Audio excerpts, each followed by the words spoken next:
जय हिंद। नमस्कार दोस्तों, मैं जीवन सर आपके लिए एक नया सीरीज शुरू किया हूं जो कि बिहार शिक्षक भर्ती परीक्षा 2023 अगस्त में जो होने वाली है उसका है। और ये मॉडल सेट 1 है। अब आपको इसके लिए मॉडल सेट मिलेंगे और इस मॉडल में हम शामिल किए हैं जीके, जीएस, हिंदी और इंग्लिश को। अगर आपको इस वीडियो की पीडीएफ चाहिए तो हमारे Telegram group teachers learning centre को ज्वाइन कीजिए, वहाँ पर आपको फ्री में पीडीएफ मिलेंगे। और अगर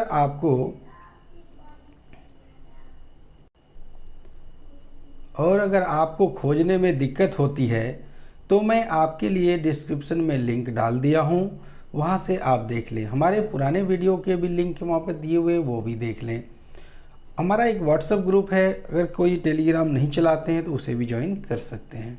तो चलिए शुरुआत करते हैं इस वीडियो को। पहला प्रश्न है, देखिए भले का 151 यहाँ लिखा हुआ है, इसका मतलब 150 क्वेश्चन मैंने डाल दिए हैं। इस वीडियो का पहला प्रश्न है, पाटलिपुत्र को इनमें से किस शासक ने सर्वप्रथम अपनी राजधानी बनाई थी? ऑप्शन ए अशोक महान, option B Chandragupta Vikramaditya, option C Chandragupta Maurya और ऑप्शन डी कनिष्क।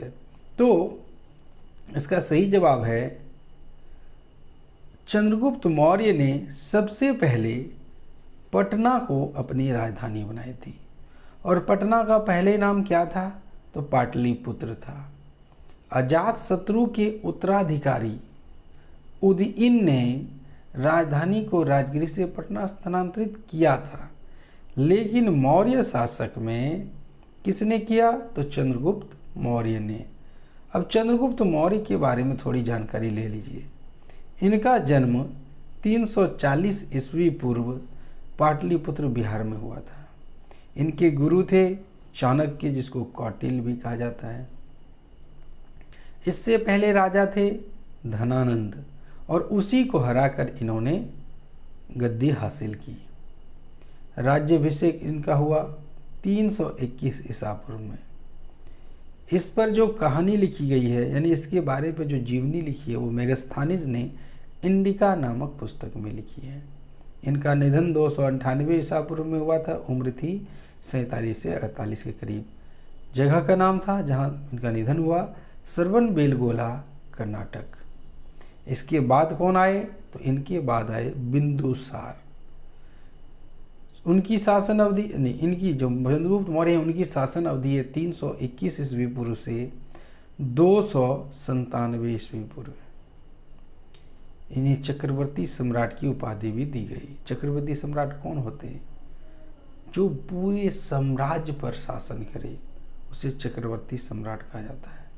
इनके ऊपर एक और पुस्तक लिखी गई है जिसे मुद्रा राक्षस कहा जाता है, और ये लिखा है विशाख दत्त ने।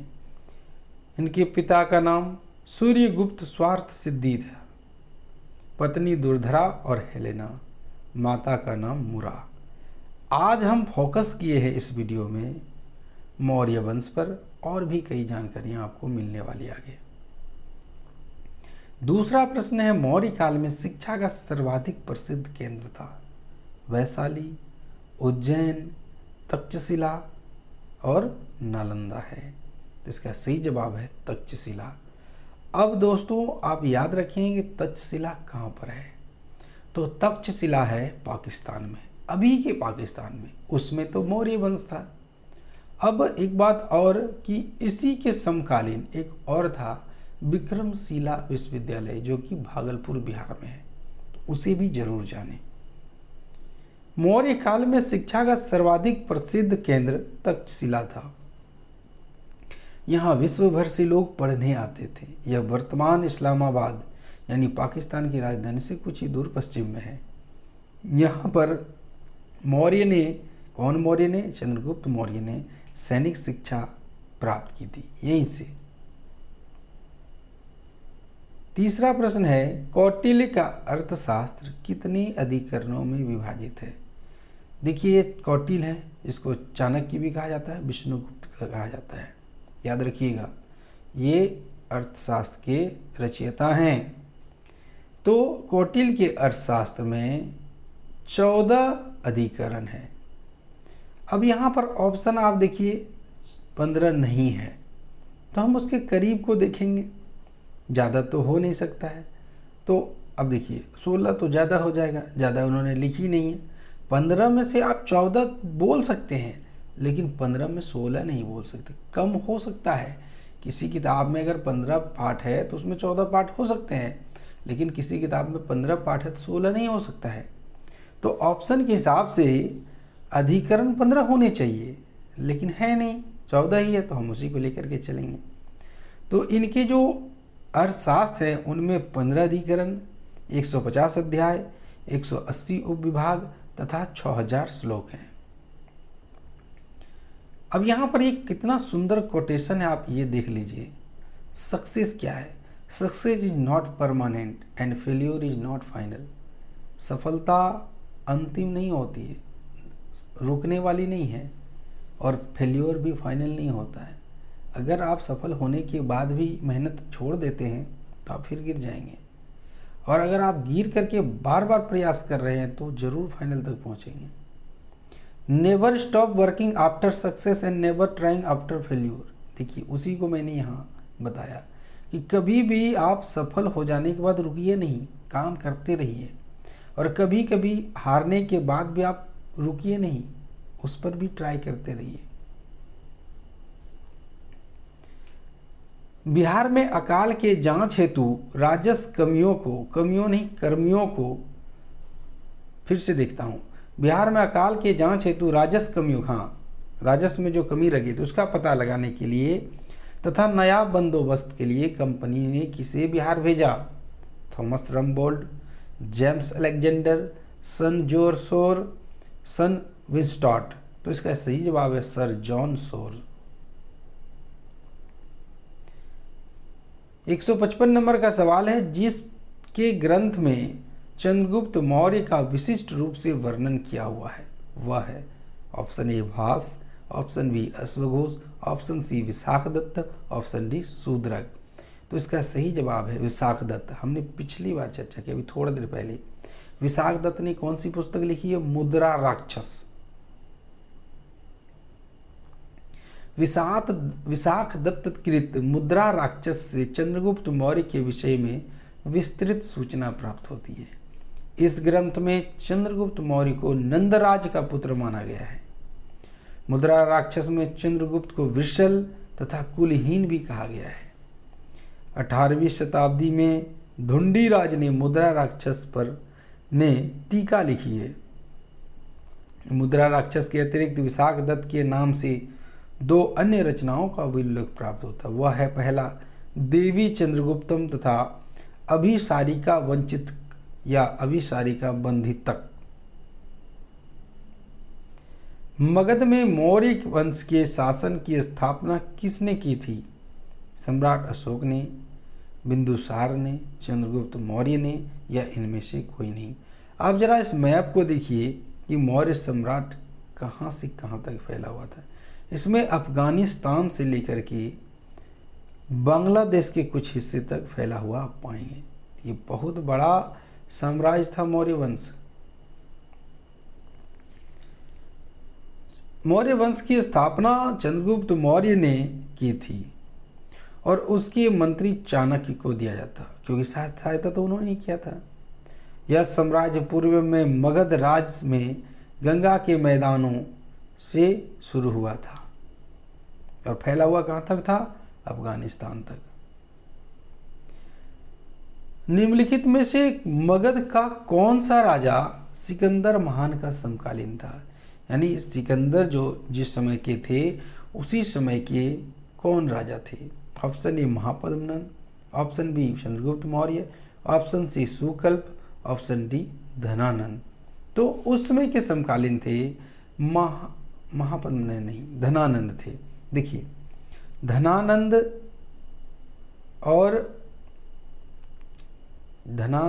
और महापद्मनंद, धनानंद को ही हरा करके चंद्रगुप्त मौर्य ने मौर्य वंश की स्थापना की थी।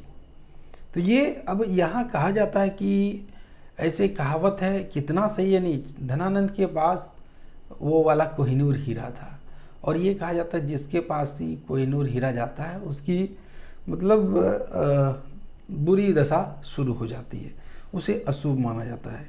तो उस समय के समकालीन थे, सिकंदर महान के समकालीन थे धनानंद। नंदवंश के पश्चात मगध पर किस राजवंश ने शासन किया? मौर्य ने, कुषाण ने, गुप्त ने, शुंग ने। तो देखिए यहाँ पर धनानंद था नंदवंश का अंतिम राजा, और उसे हराकर चंद्रगुप्त मौर्य ने मौर्य वंश की स्थापना की थी। ये जो नीला वाला आप देख पा रहे हैं, ये पहला मैप, ये है धनानंद का साम्राज्य। ये भी बहुत बड़ा सम्राट थे, और इसी को हरा करके चंद्रगुप्त मौर्य ने कितना विशाल राज्य की स्थापना की, आप देख सकते हैं। तो चंद्रगुप्त मौर्य ने कब स्थापना किया? 322 में किया, और 185 तक चला इसका। अब इसका और एक प्रतापी राजा था मौर्य वंश का, वो थे अशोक। अब यहाँ आप देखिए, किस मगध सम्राट ने स्वयं को एक राट कहा? ये याद रखिएगा, एक राट पूछा जाता है, ये बहुत कम आपको मिलेगा। और ये थे नंद वंश के प्रतापी राजा महापद्मनंद। देखिए, धनानंद तो भोगविलासी राजा था, वो अच्छा राजा नहीं था, लेकिन महापद्मनंद बहुत अच्छा, अच्छे अच्छे कामों करने वाला और सम्राट था ये। तो ऑप्शन आपने देख लिया, ऑप्शन के हिसाब से महापद्मनंद। तो चलिए इसके बारे में थोड़ा जान दीजिए। तो यही थे जिन्होंने पहली बार 16 महाजनपद को जीतकर एक छत्र राज किया था, और ये नंद वंश के संस्थापक भी थे। योगदान क्या रहा? ये केंद्रीय शासन पद्धति के जनक थे। इनके शासनकाल में भारत विश्व प्रसिद्ध हुआ।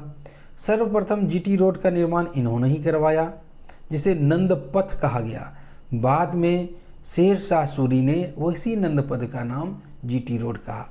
आप ध्यान रखेंगे दो बातों को, यदि जीटी रोड का पूछा जाए आपसे और ऑप्शन में आपको शेरशाह सूरी है तो आप उसे जाएंगे, यदि शेरशाह सूरी नहीं है तो आप महापद्मनंद के साथ जाना पसंद करेंगे। इन्होंने ही नालंदा, तक्षशिला जैसे अन्य 7 विश्वविद्यालय की आधारशिला रखी थी, और इसी के समय से भारत विश्व गुरु के रूप में चमकने लगा। महापद्मनंद 403 ईसा पूर्व नंदवंश भारत के प्रथम सम्राट थे। वह एक शिशुनाग वंशी क्षत्रिय महानंदी के पुत्र थे। पुराणों में उन्हें महापद्म तथा महाबोधि वंश में उग्रसेन कहा गया है। उसे महापद्म, एक रात, सर्वछात्रांतक आदि उपाधियों से विभूषित किया गया है। महापद्म के नंद के प्रमुख उत्तराधिकारी हुए उग्रसेन, पंडुक, पांडुगति, भूतपाल, राष्ट्रपाल, योगा विनाशक, योविसानक, 10 सिद्धिक, केवर्त, धनानंद। तो धनानंद सबसे आखिरी थे जिसे हरा करके ये जीता। इसके शासनकाल में यूनानी आक्रमणकारी सिकंदर ने भारत पर आक्रमण किया था। सिकंदर के भारत के जाने के बाद मगध में अशांति और अव्यवस्था फैल गई। अगला है प्रश्न, अभिलेखों में किस शासक का उल्लेख प्रियदर्शी एवं देवनाम प्रिय के रूप में किया गया है? Option A Chandragupta Maurya, option B Harshavardhana, option C Samudragupta, option D Ashok. तो इसका सही जवाब है ऑप्शन डी अशोक, है ना। सम्राट अशोक, जिसका कार्यकाल है 304 से 232 ईस्वी पूर्व, और इसके कुल अभी तक 33 अभिलेख प्राप्त हुए हैं, जिन्हें अशोक ने स्तंभों में लिखवाया था। स्तंभ लेख, चट्टान में शिलालेख, भित्ति लेख, गुफाओं की दीवारों में, और अपने शासन काल में ही खुदवाए थे इन्होंने। ये जो इसका फैला हुआ था सम्राट, आपको ने बताया है हमने पहले, मौर्य वंश कहाँ से कहाँ तक फैला हुआ था, अफगानिस्तान से लेकर के बांग्लादेश तक। तो अब इसके वहाँ तक राज्य थे, तो जगह जगह से तो इसके अवशेष मिलेंगे ही मिलेंगे।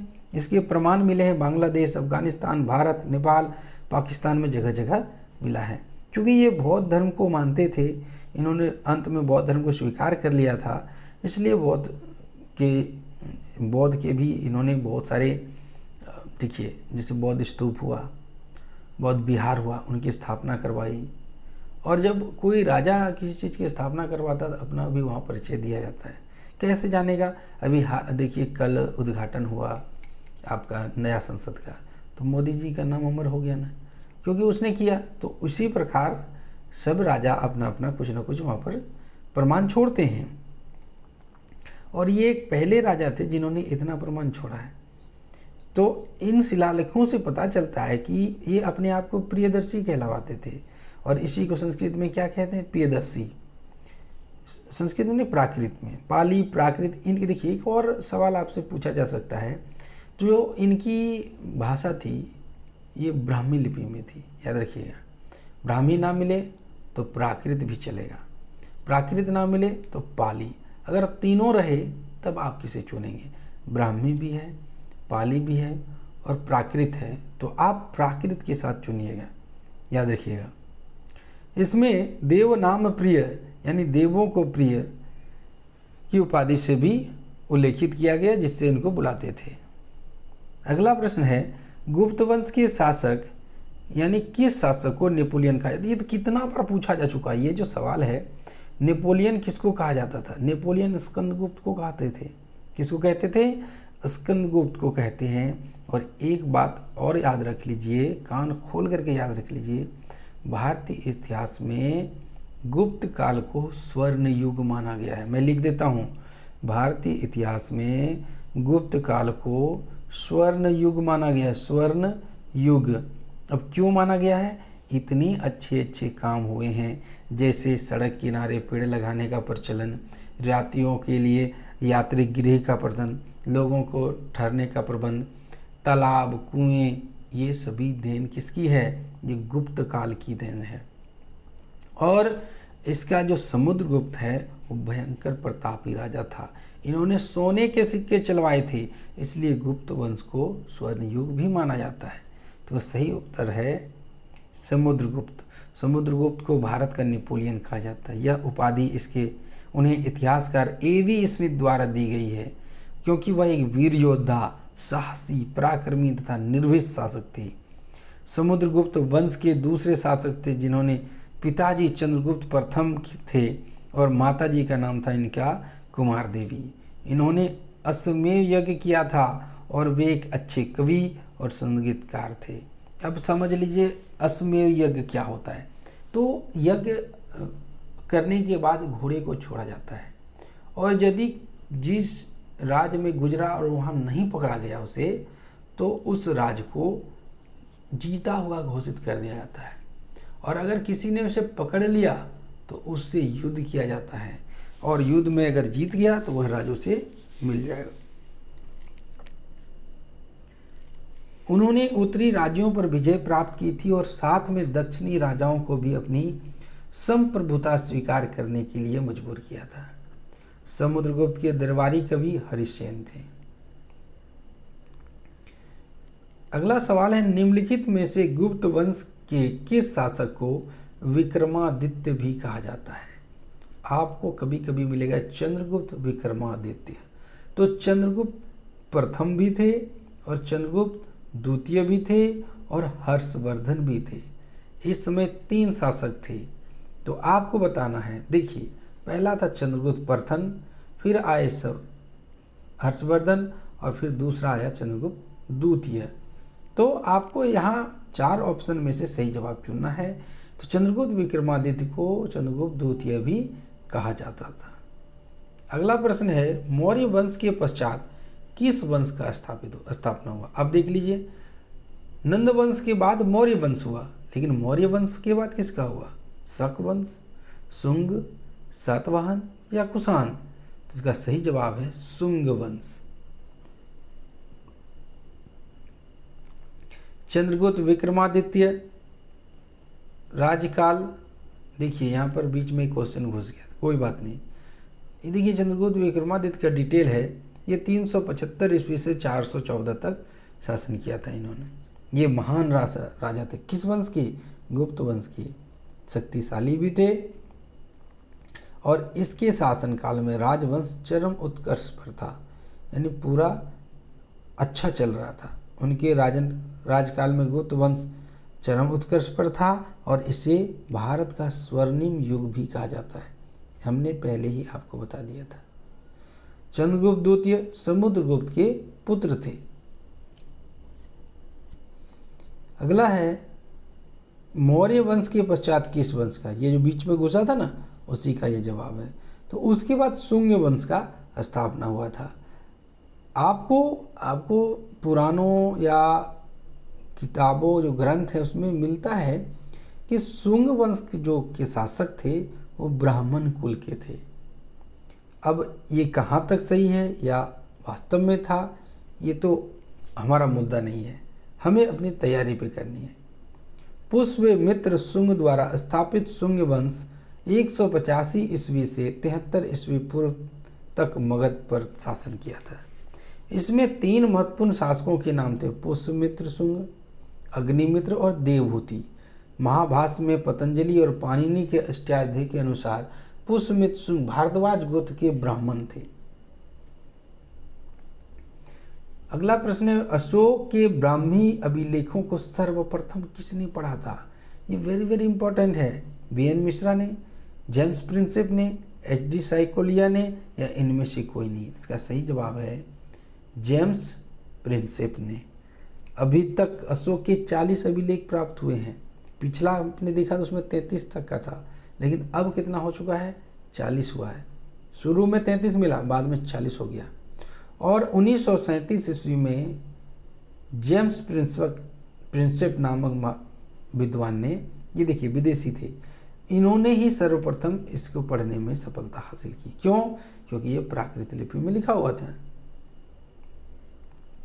ये आप देख रहे हैं यहाँ पर एक शिला है, केवल वह स्तंभ जिसमें अशोक ने स्वयं को मगध का सम्राट बताया था। किसमें? मस्की का लघु शिलालेख, भ्राभो शिलालेख, रानी का स्तंभ शिलालेख या रुमिनदेई अभिलेख। तो मस्की का जो लघु शिलालेख है वहाँ पर इन्हें क्या कहा गया था, ये देख लीजिए, मगध का सम्राट स्वयं को बताया, यानी उसने खुद लिखवाया था ऐसा। तो मगध कहाँ पर है? आंध्र प्रदेश कर्नाटक के रायचूर का एक छोटा सा गांव। देखिए, अब कहेंगे 2 राजा आया, आंध्र प्रदेश और कर्नाटक। भाई आज है ये अलग अलग, उसमें तो अलग अलग नहीं था। तो ये कुछ इलाके जो दोनों शेयर करते हैं, वहाँ से इन्हें मिला है। वहाँ पर एक छोटा सा गांव है रायचूर नाम का, वहीं से ये मिला है, जो अशोक की धम्म यात्रा का साक्षी है। मस्की अपने ही नाम के एक नदी मस्की के तट पर स्थित है। यह नदी तुंगभद्रा की सहायक नदी है। सम्राट अशोक के प्रथम लघु शिलालेख की एक प्रति 1919 में मस्की में मिली थी। अशोक का मस्की शिलालेख इसलिए भी महत्वपूर्ण है कि एकमात्र शिलालेख है जिसमें दूसरे शिलालेखों की भांति उसका नाम देवनाम प्रिय के स्थान के साथ साथ अशोक भी दिया हुआ है। यानी यहाँ से क्लियर हो जाता है कि अशोक को ही देवनाम प्रिय कहा जाता था। और अशोक क्या थे? तीसरा मौर्य सम्राट थे। पहला था चंद्रगुप्त मौर्य, फिर बिंदुसार और फिर अशोक। जॉर्ज टर्नर ने 1837 में केवल अनुमान से प्रियदर्शी की पहचान अशोक से की थी। सोचिए कितने बुद्धिमान थे ये, सिर्फ अंदाज से, और बाद में 1919 में ये क्लियर हो गया। अर्थशास्त्र के अनुसार सीता भूमि का क्या अभिप्राय है? सीता भूमि किसे कहते हैं? न जोती जाने वाली अनुपयुक्त भूमि, जनजातियों द्वारा जोती जाने वाली भूमि, ब्राह्मणों के स्वामित्व वाली भूमि, या इनमें से कोई नहीं? तो इसका सही जवाब ऑप्शन बी, जनजातियों द्वारा जोती जाने वाली भूमि। मौर्य सम्राट में 2 प्रकार की भूमि थी। एक तो वह जो राज्य के अधिकार में था, दूसरा किसानों के पास। राज्य को अपनी प्रत्यक्ष भूमि से जो टैक्स मिलता था, कमाई होती, तो उसे सीता आय कहा जाता था और उसे ही सीता भूमि कहता था। ये कैदियों द्वारा और जनजातियों द्वारा और दासों द्वारा और कर्मकारों द्वारा कृषि कार्य संपन्न किया जाता था और इसकी देखरेख करते थे सीताध्यक्ष। सेंड्रोकोट्स से चंद्रगुप्त मौर्य की पहचान किसने की थी? आर.के. मुखर्जी ने, विलियम जोन्स ने, D.R. भंडारकर ने, B.A. स्मिथ। तो इसका सही जवाब है option number B, William Jones. Epitome के यूनानी लेखक जस्टिन ने चंद्रगुप्त मौर्य का सेंड्रोकोट्स के रूप में उल्लेख किया था। इसकी पहचान विलियम जोन्स ने की थी। वह स्रोत जिसमें पाटलिपुत्र के प्रशासन का वर्णन है वह है दिव्यवदान, अर्थशास्त्र, इंडिका या अशोक के शिलालेख। तो देखिए प्रशासनिक जानकारी आपको मेगास्थनीज द्वारा लिखित इंडिका से प्राप्त होती है। बिहार में भांगर मिट्टी, अब आप समझिए भांगर क्या होता है। तो जलोढ़ मृदा दो प्रकार की होती है, एक होता है खादर और दूसरा होता है भांगर। कभी कभी आपको बांगर भी मिलेगा, बांगर। अब आप समझिए बांगर को बांदर से रिलेटेड कर दीजिए जो किसी काम का नहीं होता है। खादर को खाद से रिलेट कीजिए, यानी हर बार यदि निक्षेप आएगा और मिट्टी उपजाऊ हो जाएगी तो उसे खादर कहेंगे, और यदि वही पुराना हो मिट्टी हो गया तो उसे बांगर कहेंगे। तो ये आपको मिलेगा ऑप्शन, आपको देखिए बताने हैं, पूर्णिया, सरसा, दरभंगा, मुजफ्फर क्षेत्र में। ऑप्शन बी पूर्वी चंपारण, नालंदा, गया, सासाराम में। ऑप्शन डी सी गया, नालंदा, बोधगया, सासाराम में। ऑप्शन डी गया, बोधगया, पूर्वी चंपारण, भागलपुर क्षेत्र में। तो इसका सही जवाब है पूर्णिया, सहरसा, दरभंगा और मुजफ्फरपुर क्षेत्र में। तराई के दक्षिण में नवीन जोड़ल मृदा का क्षेत्र प्रारंभ होता है, यहाँ इसे भांगर कहा जाता है। इस मिट्टी का विस्तार पूर्णिया और सहरसा क्षेत्रों में, दरभंगा और मुजफ्फरपुर के बाद चंपारण के उत्तर पश्चिमी भागों में जाकर संकीर्ण होता है। भांगर की पट्टी समाप्त होती है। अब है बिहार राज्य में सबसे लंबा रेल पुल किस नदी पर बना है। देखिए अगर सड़क पुल बोलता है ना तो गंगा नदी पर महात्मा गांधी सेतु 4.5 किलोमीटर का, याद रखिएगा। सबसे लंबा सड़क पुल महात्मा गांधी सेतु बिहार में है 4.5 किलोमीटर। लेकिन बात यहाँ हो रही है रेल पुल की, वो भी बिहार का। Option A Ganga, option B Punpun नदी पर, ऑप्शन सी फल्गु नदी पर, ऑप्शन डी सोन नदी पर। इसका सही जवाब है ऑप्शन डी सोन नदी पर। और इसी के किनारे एक जगह है जिसका नाम है देहरी ऑन सोन। बिहार के रोहतास जिले में देहरी ऑन सोन नाम की एक जगह पर सोन नदी के ऊपर एक बहुत बड़ा रेलवे का पुल बना हुआ है।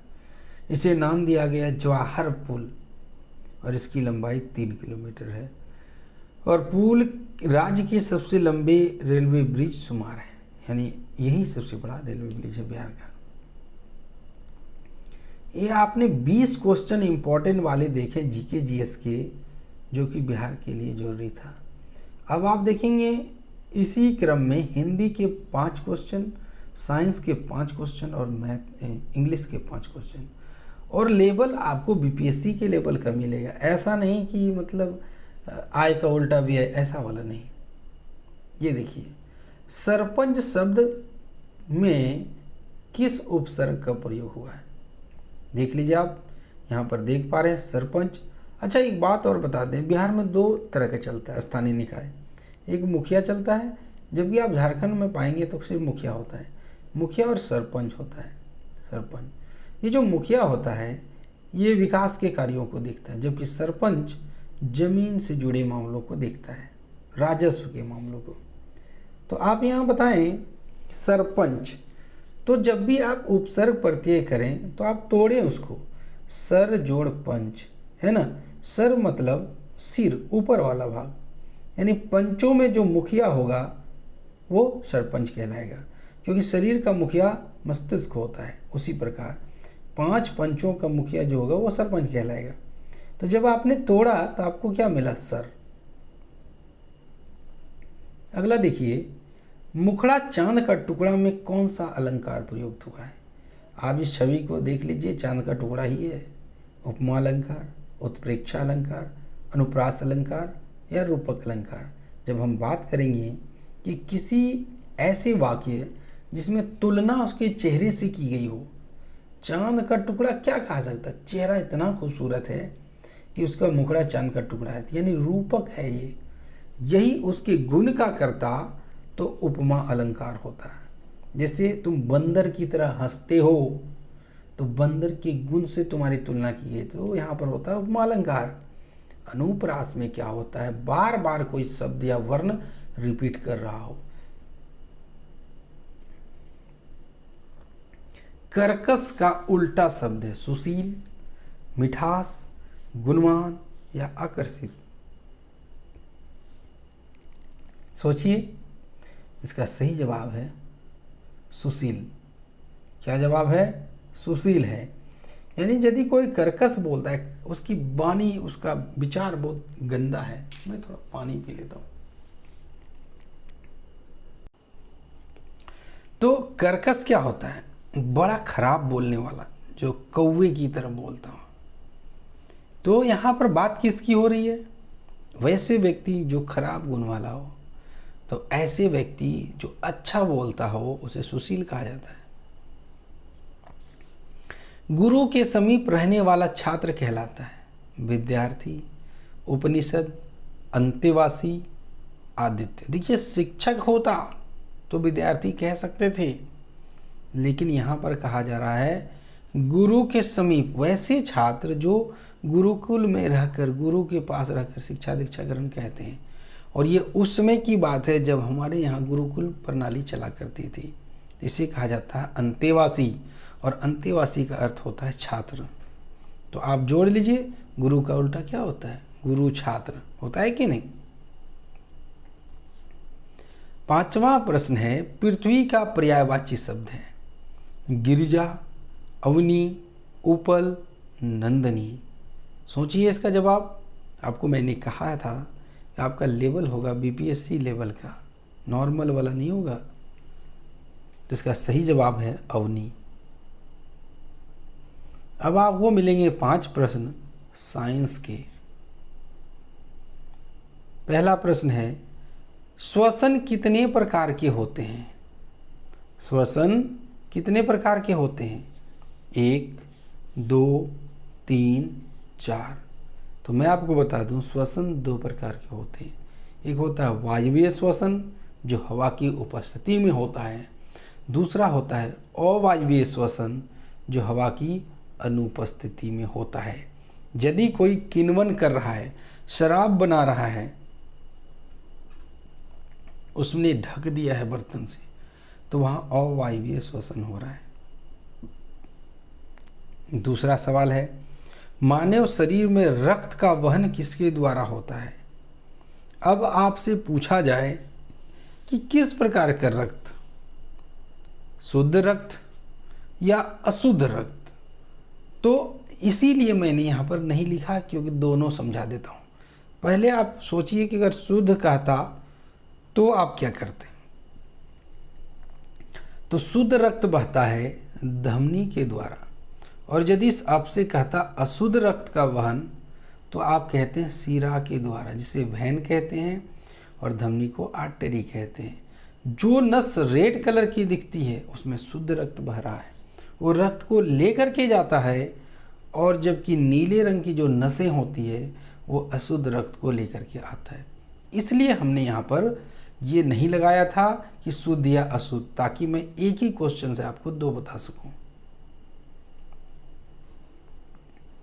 अब यहाँ ये कहा जा रहा है तीसरे प्रश्न में, लार में कौन सा एंजाइम पाया जाता है। पेप्सिन, एमिलेस, ट्रिप्सिन, जठर रस। तो चलिए थोड़ा चर्चा कर लेते हैं। कैसे याद रखेंगे, पौ से पेट, पौ से पेप्सिन।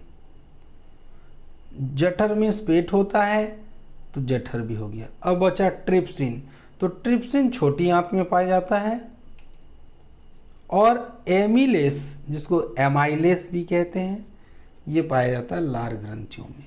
अगर आपको एमाइलेस ऑप्शन नहीं है तो आप लाइपेज के भी साथ जा सकते हैं, लाइपेज। लेकिन आप प्रयास करें कि एमिलेस मिल जाए तो ज़्यादा बेहतर है।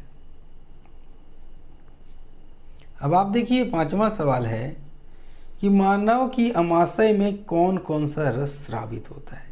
अमाशय जिसको हम लोग आम बोलचाल में पेट बोल देते हैं। तो जरा देखते हैं, पेट में मिलता है पेप्सिन जो तोड़ता है प्रोटीन को, हाइड्रोक्लोरिक एसिड जो अम्लीय माध्यम प्रदान करता है, साथ में वायरसेस को मारता है, बैक्टीरिया को मारता है। श्लेष्मा एक झिल्लीदार पतली चिपचिपी द्रव होती है जो प्रेत में एक परत बना देता है पेट में अमाशय में, ताकि हाइड्रोक्लोरिक एसिड से वो गले ना, और इसे म्यूकस भी कह सकते हैं हम। तो ये सभी चीज़ें हमारे अमाशय में स्रावित होती हैं, इसीलिए हम यहाँ पर ऑप्शन डी के साथ चलेंगे। 5वां प्रश्न है, मानव शरीर में रक्त का शुद्धिकरण कहाँ पर होता है?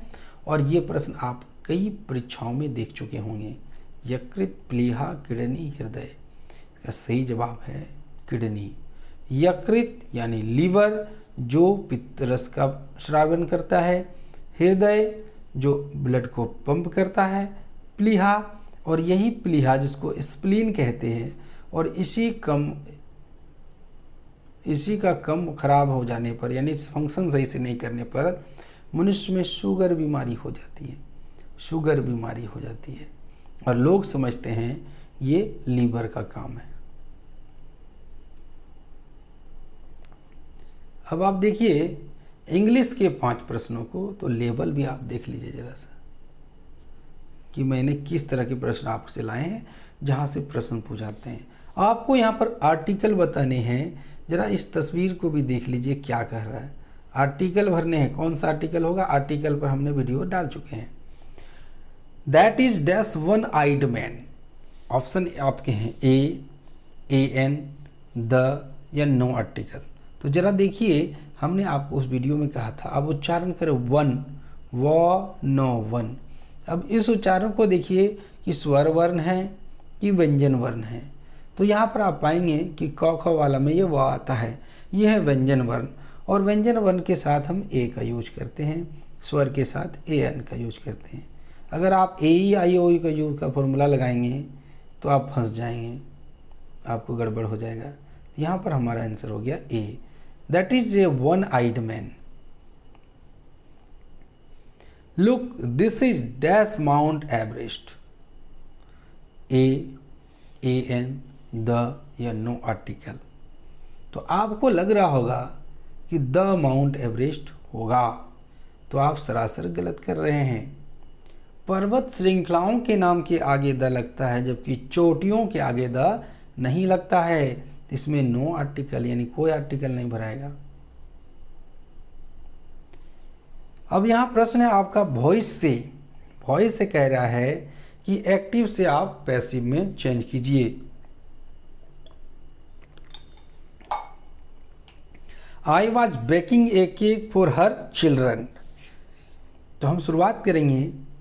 हमने आपको कहा था कि यदि एक्टिव वॉइस में एक से ज़्यादा ऑब्जेक्ट है तो वो सारे ऑब्जेक्ट एक जगह पर रहेंगे।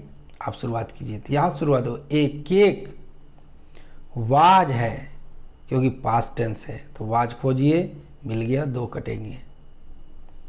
इसके बाद ING आया तो बीइंग लगेगा, इसमें है, ये भी कटा। तो हमारा सही आंसर क्या हुआ? A cake was being baked by me for her children. ये वाला सही हो गया। Which one is an in abstract noun. इनमें से कौन सा एक एब्स्ट्रैक्ट नाउन में है? ब्लैक, चिल्ड्रन, ओल्ड या चाइल्डहुड। देखिए ब्लैक यानी काला, ये गुणवाचक विशेषण है। चिल्ड्रन यानी बच्चे, ये नाउन है। ओल्ड यानी बूढ़ा, तो ये भी एक विशेषण है। जबकि चाइल्डहुड बचपना एक एब्स्ट्रैक्ट नाउन भाववाचक संज्ञा है। 5वां प्रश्न है, the train is passing dash Jawahar tunnel through, into, by, under. तो आप याद रखिएगा, थ्रू का इस्तेमाल हम किसी सुरंग जैसी सक्रिय आकृतियों में गतिविधि के साथ करते हैं। The train is passing through Jawahar सुरंग टनल, द भी लगा सकते थे, कोई दिक्कत नहीं। इनटू का इस्तेमाल गति करते हुए अंदर जाए, जैसे ए frog jump into the river, गति करते हुए अंदर जाए। बाय के कई कारण होते हैं, किसी चीज़ से टिका रहना, किसी चीज़ के सपोर्ट में रहना, जैसे the ladder is supported by the wall, या बाय द वॉल भी कह सकते हैं। और तीसरा है, चौथा ऑप्शन है अंडर। अंडर का मतलब किसी चीज़ के अंदर में होना, अंदर।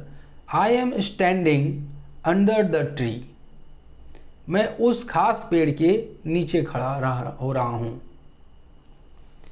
इसका सही आंसर हो गया थ्रू। तो ये आपको मैंने 20 + 5 + 5 + 5 टोटल हो गए कितने, 35 इंपॉर्टेंट वाले प्रश्न दिए हैं। इसी तरह वीडियो के लिए चैनल को सब्सक्राइब कर लें, हमारी मेहनत की एक लाइक करें और कमेंट करके बताएं कि आपको वीडियो कैसा लगा। तो बहुत जल्द मिलते हैं अगले पार्ट 2 के साथ, तब तक के लिए धन्यवाद।